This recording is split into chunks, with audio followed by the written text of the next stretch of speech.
Warning, the following video contains spoilers. If you don't want this episode spoiled for you, switch the video off now.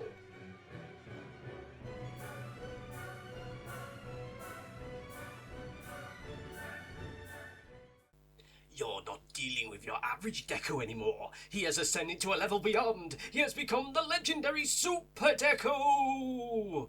I honestly can't be the only one that thought of that when that was happening. I mean, it was cool and everything, and it made for a really great action sequence, but still, I mean, it happened. That's the thing that happened. I mean, hell, it makes my whole gripe about how this storyline felt like the planet Namek is going to blow up in 5 minutes bit from DBZ felt that little bit more relevant to it, but whatever, let us actually discuss about the story as a whole.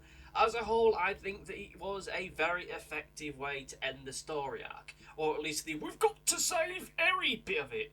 All 7 weeks of it, or there or thereabouts, with next week's episode being the one that wraps it up completely. And I hope that this wraps it up now, this deals with it, and that we can move on to other things. By the looks of things, it's not going to end on a grim, dark note. Of course, we'll soon see next week whether that's going to be the case or not. And even with that being said, we still have Kirishima being mangled, Miro not having his quirk anymore, and Tsunade having a few holes in him, but I'm sure that's stuff that we quite easily fix with a little bit of quirk magic. There isn't really much that I can really fault this episode for, bar a little bit of the action sequence before the beginning of this episode. I understand why it's there. It was there to set up how Ochako and co were able to meet up with the rest of the group, and it was done in a fairly clever way, with Toga pretending to be Deku, and of course it was there to set up so that Overhaul would have sort of a source of material, we shall say, to make himself super and strong for the big climactic, very, very anime battle at the end of the episode. Of course, regardless of all that, and regardless of its use in terms of setup, I can't help but feel it was a little bit overindulgent. I mean, here's a fight sequence before the fight sequence, the one that you're actually invested in and interested in. And it was kind of a real blink and you miss it kind of affair. Sure, it was really fun to see Ochako and Tetsuo finally doing something, but like the other episode, the Gusty Red Riot Away episode or whatever it was, where you briefly saw them towards the beginning of it, it was only really briefly seeing them. I want to see more of the extended cast, as I've said time after time after time. Yes, I like the fact we've had a little bit of more smaller interpersonal moments here and there, but you know, we've got such a great ensemble cast. Let's see more of them. Let's see more of them doing stuff and using their quirks in really interesting and, dare I say, quirky ways.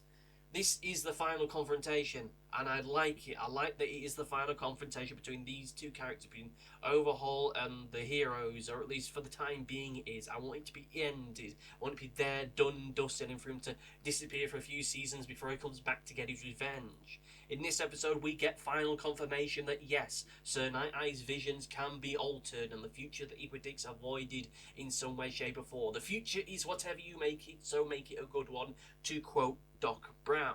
I feel, however, that this was hinted and established in the previous episode, but some confirmation is always welcome. I, for one, cannot wait for the grim future that Tsunade envisioned still ends up happening regardless, after a brief bait and switch that suggests otherwise. I have a nasty suspicion that his big vision of All Might biting the bullet in a horrifically violent way is still going to end up happening, but it may just be pushed down the line a little bit more for extra dramatic effect. Though, of course, we shall soon see. I mean, my prediction that this was all going to end on a grim note didn't really happen. We'll see what happens next week. We might have a big dramatic conversation between Midoriya and All Might, but we'll soon see as far as that goes. As far as story arc ending episodes go, this one for my money is perfectly fine. We'll discuss that in a little bit more detail in the overview. Okay, so now the overview in what is turning out to be a rather short episode of this, because there's not really much to discuss. It was a fine, exciting episode with some great action sequences in it.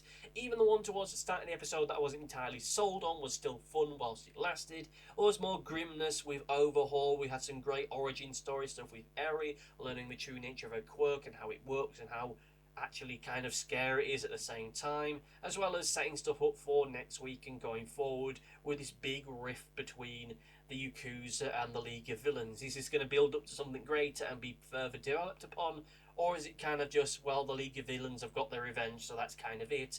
We'll soon see. I'm sure people that have read the manga know anyway, but I haven't, and no spoilers please in the comment section. I have to say that yes, this was a thoroughly enjoyable episode from start to finish. I think it does the job. It gets the money, it gets the past certainly well. The fight sequence at the end of the episode was fantastic, even if it was a little bit too Dragon Ball Z for my liking.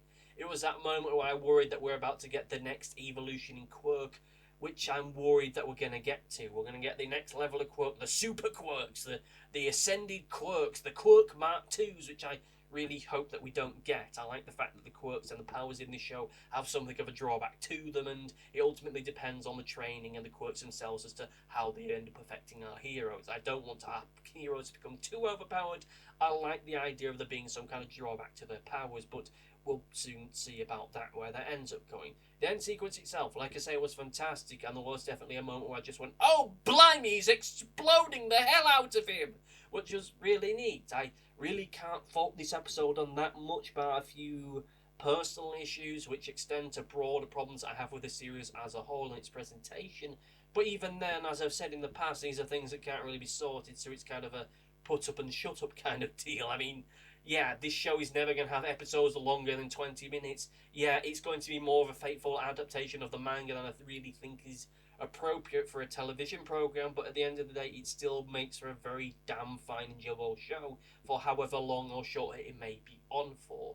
But what about you, dear listener? What do you think about this week's episode of My Hero Academia? Did you love it? Did you hate it? Let me know in the comment section down below, and I'll get back to you shortly, either directly in the comments themselves or towards the end of a future video.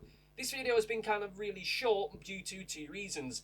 One being the fact that I still do not have a camera because I haven't had a chance to order it, and two, because my chair broke. So not only did my computer camera break, but also my computer chair broke. And I've only just built the new one only a few minutes ago. So I'm a little bit sweaty, a little bit dishevelled, and there's not really much else to say, like I said, about this week's episode, because I've thoroughly enjoyed it. But as I've said previously, this has to be the end of it. This has to be the end of the whole overhaul stuff. Well and truly done and dusted. I don't care if next week's episode is soppy and sweet and everything ends up with a happy ending or everything ends up grim, dark and horrible. I just want the end of it. Please, for goodness sake. But anyway, thank you for listening. Thank you for watching. Be sure to like, favourite, subscribe, click the bell and do all the stuff that YouTube wants you to do, because YouTube is now an incredibly scary place now that many of its changes have now come into full effect. Support your local content creator today. Thank you for listening and goodbye.